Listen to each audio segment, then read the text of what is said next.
Now then, there is a great deal of talk on Capitol Hill and elsewhere about another stimulus package. The president has tweeted about an infrastructure stimulus program, $2 trillion. He tweeted about that this morning. And on the program recently, Treasury Secretary Mnuchin has hinted that a fourth stimulus plan is in the planning stages. Senator James Lankford joins us now. He's an Oklahoma Republican. Senator, I understand that you don't want another stimulus package.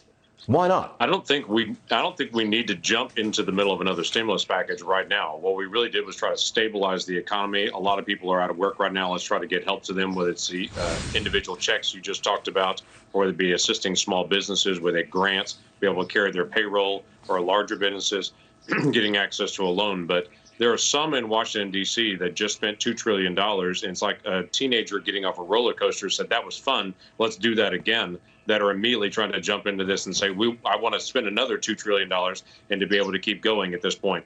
We need to make sure that we're actually watching for our debt and deficit as well as watching for our economy. This money doesn't come from nowhere. It actually comes from borrowed money from all over the world and from our own people. So we need to be wise with it.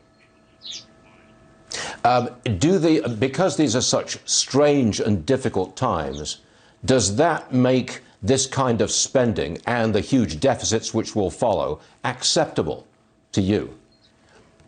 What's interesting is there are a lot of people right now that used to be a $1 billion proposal for something was an enormous proposal. Now $1 billion is going to seem small at this point. $10 billion is going to seem small. There were many people that contacted me during the previous 2 weeks when we were working through this $2 trillion package that said, we're only getting $20 billion. We need to get 10 times that much.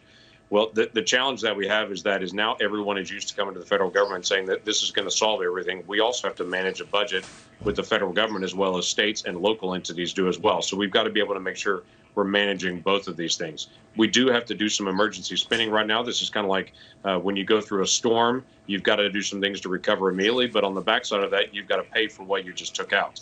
So we've got to be able to look at both of these things. And quite frankly, the hope is we have rapid testing coming on board. We have treatment options in the days ahead, and we have a vaccine in the days ahead. So continuing to do more and more stimulus based around COVID-19. If we can get treatment, vaccines, and testing on board, that makes all the difference in the world. These are strange times, Senator. It seems like we're all big spenders now, right? It does feel that way, but at some point we've got to be big savers as well as every company does. Companies that were well capitalized are going to handle this storm a lot better than companies that were not well capitalized. Will be the same as a nation if we can get back to being well capitalized and make sure that we're managing debt. It'd be much easier to do big infrastructure projects if we're not doing so much money each month in just interest payments on our debt. We've got to be able to manage both at the same time. You don't solve this debt immediately, but it is something that definitely needs to be addressed, or else our interest payments crowd out everything else. Mr. Senator, thanks for joining us. We wish you and the people of Oklahoma all the best in these difficult times. Thanks for being with us, Senator. Always appreciate it. Thank you. Thank you.